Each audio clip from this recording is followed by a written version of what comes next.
Proclamação do Evangelho de Nosso Senhor Jesus Cristo, segundo Marcos. Naquele tempo, Herodes tinha mandado prender João e colocá-lo acorrentado na prisão. Fez isso por causa de Herodíades, mulher do seu irmão Filipe, com quem se tinha casado. João dizia a Herodes: não te é permitido ficar com a mulher do teu irmão. Por isso, Herodíades o odiava e queria matá-lo, mas não podia. Com efeito, Herodes tinha medo de João, pois sabia que ele era justo e santo, e por isso o protegia. Gostava de ouvi-lo, embora ficasse embaraçado quando o escutava. Finalmente chegou o dia oportuno. Era o aniversário de Herodes. Ele fez um grande banquete para os grandes da corte, os oficiais e os cidadãos importantes da Galileia. A filha de Herodíades entrou e dançou, agradando a Herodes e seus convidados. Então o rei disse à moça: pede-me o que quiseres e eu te darei. Ele jurou dizendo: eu te darei qualquer coisa que me pedires, ainda que seja metade do meu reino. Ela saiu e perguntou à sua mãe: que vou pedir? A mãe respondeu: a cabeça de João Batista. E voltando depressa para junto do rei, pediu: quero que me des agora, num prato, a cabeça de João Batista. O rei ficou muito triste, mas não pôde recusar. Ele tinha feito um juramento diante de todos os convidados. Imediatamente o rei mandou que um soldado fosse buscar a cabeça de João. O soldado saiu e degolou João na prisão, e trouxe a cabeça num prato, e deu à moça, e ela entregou à sua mãe. Ao saberem disso, os discípulos de João foram lá e levaram o cadáver e o sepultaram. Palavra da salvação. É muito duro quando nós ouvimos, que é um fato acontecido e que muitas vezes acontece em diversas circunstâncias. Porque quando uma pessoa vive uma vida errada, uma vida indigna, e as pessoas querem ajudá-la a corrigir, em vez da pessoa querer mudar, ela acaba ficando revoltada contra quem está tentando corrigir. Isso, nós filhos, Quantas vezes os pais falam conosco: meu filho, deixa de fazer isto. Minha filha, deixa de fazer isto. E às vezes, em vez do filho mudar, em vez da filha mudar, acaba ficando com raiva. Acaba brigando com o pai, acaba brigando com a mãe, acaba discutindo. Às vezes vai embora de casa. Vai embora. Prefere viver errado do que mudar. Ainda fica com raiva. E às vezes passa tempos, sem voltar em casa. Outros acabam na prisão. Acabam num presídio. Outros acabam numa casa de recuperação para drogados, para dependentes químicos. Por quê? Porque não quer ouvir. Quantas vezes minha mãe falava para mim não beber? Quantas? Muitas vezes. E às vezes eu continuava bebendo. Às vezes saía até com mais raiva e bebia com mais força ainda, porque falava muito, É assim. Vem da gente mudar, a gente acaba ficando com raiva porque está faltando Deus no nosso coração. Deus é esta graça. O amor de Deus é esta graça que faz com que nós voltemos atrás e nos arrependemos. É o amor dele. Humanamente fica quase impossível para a gente voltar atrás. Humanamente fica quase impossível a pessoa ir lá se reconciliar com a outra por causa de uma discussão, de uma pequena briga, por causa de uma desavença qualquer. A gente fica com raiva e a gente fica alimentando, e a gente alimenta aquele ódio, e aquilo vira uma mágoa, depois vira um ressentimento, aquele ressentimento vai virar uma vingança vai virar um ódio profundo, e o ódio profundo vai virar morte. É o que acontece. O que aconteceu? Ela estava completamente errada. Herodes sabia que estava errado, ele escutou, sabia que estava errado, porque ele sabia que era verdade. Porque adultério é adultério em qualquer lugar, em qualquer circunstância. Adultério é adultério, não tem justificativa. As leis mais antigas da Mesopotâmia, os códigos de Hammurabi, que são as leis mais antigas que se tem em conta, descrita, né, que são os cuneiformes da Mesopotâmia, está 10.000 anos atrás. 10.000 anos que foram descobertos esses códigos. E a pena mais pesada, a pena mais capital, era por causa do adultério. Era a pena pior que tinha. Porque a pessoa tinha como se defender ou deixar de fazer. Era uma premeditação pior dos crimes. Era na Mesopotâmia o adultério. Então, é algo que João estava dizendo àquela mulher: ó, não é justo. E por isso ela vai pedir, né? Ela odiava, veio dela e falou assim: não, você está certo, realmente nós precisamos ver o que eu posso fazer. Eu vou deixar, né?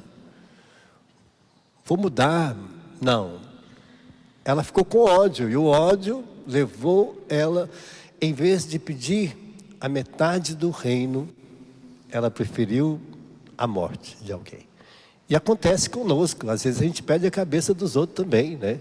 Quando a gente está com raiva, tomara que morra, desapareça, né? A gente fala isso, a gente já está pedindo a cabeça na bandeja. Pede a cabeça do irmão, pede a cabeça da irmã, do pai. Tem gente que na hora da raiva, tomara que morra, né? Já pediu a cabeça na bandeja. Tomara que, assim, fala para a mãe, tomara que só morra. Eu não sei o que está fazendo aqui. Olha, nós fazemos isso. Nós acabamos pedindo, às vezes, numa discussão calorosa aí, né? O marido pede a cabeça da esposa. Nós pedimos assim, vamos pedindo. E a gente não percebe que está pedindo isso para Deus. Ai, tomara que eu morra. Também já pede a cabeça da própria pessoa, né? Às vezes a gente quer morrer. A gente acaba desejando a morte para a gente, já está pedindo a nossa cabeça. Tomara que eu morra, eles vão sofrer.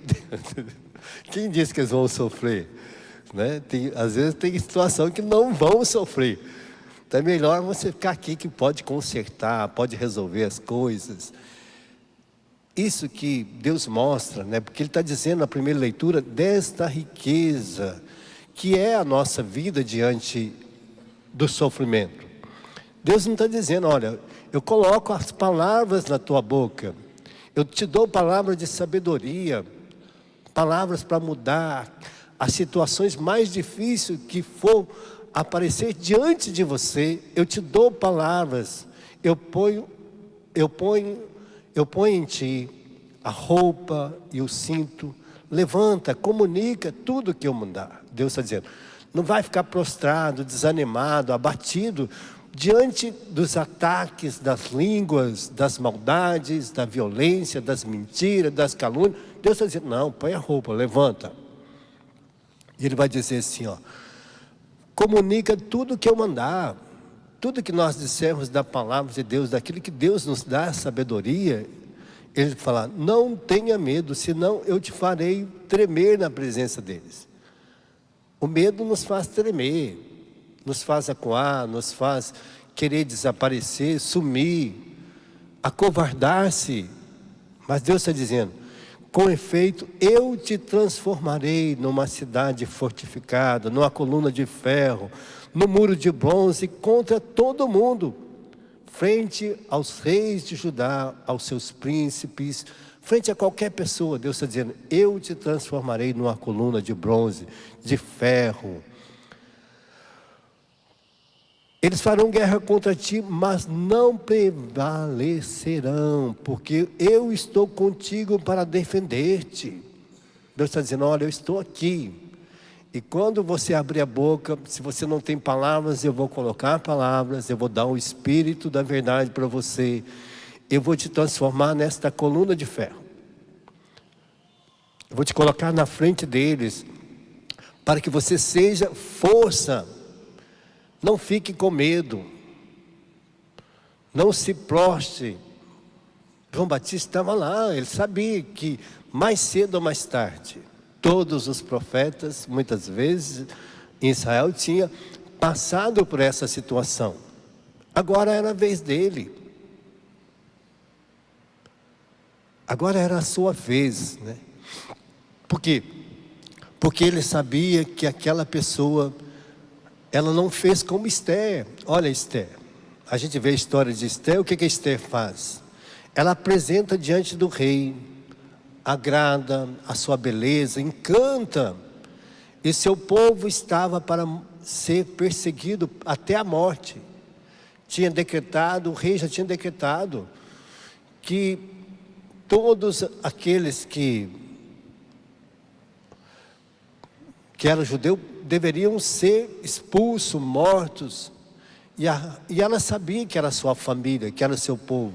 Esther apareceu diante do rei e agradou com a sua beleza, com o seu carinho. E ele perguntou para ela o que ela queria. O que ela pediu? Eu quero a salvação do meu povo. A única coisa, se eu te agradei, eu quero que meu povo seja salvo. É o que nós temos que pedir diante da perseguição. O que Jesus disse? Pai, né? Jesus pede ao Pai que não leve em conta, perdoa-lhes, porque eles não sabem o que fazem. Às vezes as pessoas, no momento que vierem até contra você, vierem para fazer esse tipo de maldade contra, Senhor, eles não sabem o que estão fazendo, não sabem o mal que estão me fazendo, o que eles estão provocando em mim. Eles não têm ideia desse sofrimento que eu estou passando. Às vezes as pessoas não têm ideia do que ela causa no outro. A pessoa, na hora da mágoa, ela não sabe o que está causando no outro. Às vezes ela vai embora e ainda fica maquinando, tentando alimentar aquela situação, e vai perseguindo, fazendo mal. E muitas vezes, né, a pessoa não tem saída, não se encontra muita saída. Às vezes ela tem que silenciar, ficar quietinha, esperar. Eu sempre conto que um dia eu estava andando, né, lá em Cuiabá, e a pessoa saiu para a rua, acho que a fim de matar alguém. Eu estava atravessando só numa faixa de pedestre, e de repente um carro veio passando assim, ó, um carro. O sinal estava fechado para ele, ele veio passando, e aí abaixou o vidro assim, ó. Perguntou para mim, você achou ruim?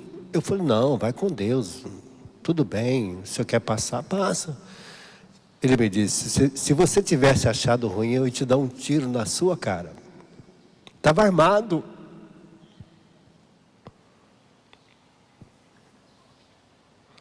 A pessoa às vezes sai para a vida assim, a fim de matar o outro. Por quê? Porque está vivendo uma vida desgraçada. E quando as pessoas estão vivendo uma vida ruim, ela vai sair para fazer ruindade com os outros, matar os outros, dilacerar os outros, destruir quem está na frente. Para ele todos é inimigo. Tem gente que sai, vai trabalhar, acha que todos que trabalham com ele é inimigo dele, é perseguidor dele. No trabalho às vezes é assim. A pessoa às vezes está ali, porque todo mundo não gosta de mim. Não é verdade que todo mundo não gosta. Se todo mundo não gosta, eu tenho que ver comigo qual é o problema. Não é que os outros não gostam, eu devo estar fazendo alguma coisa. Como pode num lugar que todo mundo não gosta? A não ser uma coisa muito maligna, Só se for um demônio que está inflamando o coração de todo mundo. Mas até o demônio, nessa situação, é muito difícil, Mas a gente vê, às vezes, aquela pessoa está com um problema e ela não percebe. Todo mundo fala para você, tem que mudar, você tem que deixar de fazer isso. Você tem que deixar de fazer essa situação. E a pessoa não quer fazer, não quer deixar. Mas alimenta a tristeza, a decepção e acha que todo mundo a persegue. Todo mundo está fazendo mal. Todo mundo está desejando que ela morra. E não é verdade. E às vezes a pessoa alimenta no seu coração também. Então Deus está mostrando que Ele vai fazer de nós uma coluna de ferro, diante do sofrimento, da situação, que nós seremos vencedores. Para quê? Para suportar estas situações, para enfrentar estas situações, para enfrentar essas adversidades, e que elas vão surgir conosco. À medida que a gente vai dizendo a verdade para as pessoas, lógico, verdade a gente pode dizer com caridade também, porque tem verdade que é uma faca no pescoço, Tem verdade que é um chicote que entra e machuca. Às vezes tem situação que a gente fala com o outro, é pior do que uma faca que entra lá no coração. Porque tem verdade que a pessoa fala sem caridade.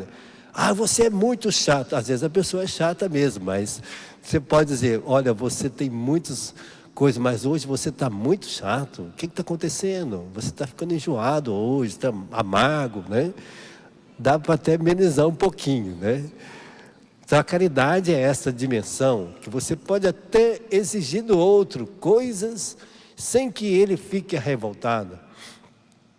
Muitas vezes as pessoas que são educadas, elas falam assim com a gente. Elas são sensíveis para nos dizer, fulano, mas olha, eu encontrei com você esse dia, a pessoa te elogiou bastante mesmo. Eu fiquei até contente. Mas esses dias eu vi você fazendo uma coisa terrível. Olha, já pôs um paralelo, Meu filho, você estudou, você fez faculdade. Como é que você pode ter essa atitude? Olha, você está fazendo o 2º grau. Como é que você pode fazer isso? Meu esposo, olha, está sendo um exemplo dos teus filhos, Minha esposa, isso não pode, Nós não podemos continuar assim. Então tem situação que a gente pode entrar no particular, levar num lugar reservado, sai para comer uma pizza, E ali resolve as coisas no jantar. Tem gente que resolve as coisas no momento de celebração, de vitória, de graça, de alegria, E senta e conversa, porque a pessoa está descontraída. Então Deus usa dessa pedagogia para nos educar, para nos chamar a atenção, Deus não pega um chicote, Deus não nos esmaga, não nos oprime, pelo contrário, Ele chama, meu filho, vem aqui. Olha, primeiro o que Ele disse? Eu vou te fazer uma coluna de ferro, mas se você tremer, eles vão debochar de você. Eles não vão acreditar, você vai se sentir fraco, mas eu te farei. Deus está dizendo, olha, primeiro eu te faço. Eu te dou a força, te dou a coragem. Então Deus primeiro anima a gente a enfrentar essas diversidades. E no dia de hoje Ele está dizendo para você, cuidado, para você não pedir a cabeça de ninguém num prato. Antes de você falar alguma coisa, pensar, não deseje que o outro morra, que o outro seja destruído, que o outro seja vencido, que o outro perca tudo, que o outro torne uma pessoa desvalida. Não, pelo contrário. Seja uma coluna de ferro para ele. Seja um sustento para a transformação da vida dele, Essa é a vitória. A vitória de Deus é o que é? É fazer com que a gente deixe de viver uma vida errada para viver uma vida nova. Deixamos de ser pecador para sermos santos. A vitória de Deus é essa, a justiça de Deus é essa, o desejo de Deus é esse, o vencer de Deus é esse, é transformar aquilo que estava errado em nós em bênção e graça. Vamos pedir essa graça para nós no dia de hoje, nesta festa de São João. João não foi derrotado porque Herodíades pediu a cabeça dele. Pelo contrário, antecipou o tempo da vitória de Deus para ele. Ele deu tudo, até a última gota do seu sangue, para que a verdade fosse anunciada. Nós te pedimos também, Senhor, nesta manhã, esta graça, esta alegria, esta bênção de estarmos com as pessoas. E sabemos que o Senhor nos forma, o Senhor nos capacita, porque nada prevalecerá contra nós. Porque o Senhor diz que está conosco e nos transformará numa cidade fortificada, numa coluna de ferro, no muro de bronze, contra todo mundo, à frente de todos, para que nós sejamos testemunha do seu amor em todos os lugares. Nós sejamos testemunha do seu amor, da sua vitória, da sua graça, da sua bênção, para com todos que aproximarem de nós, para aqueles que ainda não te conhecem e que perseguem, que fazem mal, porque ainda não têm o seu amor no coração. Eles têm o ódio, a raiva, a mágoa, porque ainda não aprenderam a amar. Por isso eles fazem mal. Por isso eles preferem matar e destruir, em vez de dar a vida aos outros, de promover a vida. Mas nós temos, Senhor, esta graça de sermos vida para quem de nós aproximarmos. Amém.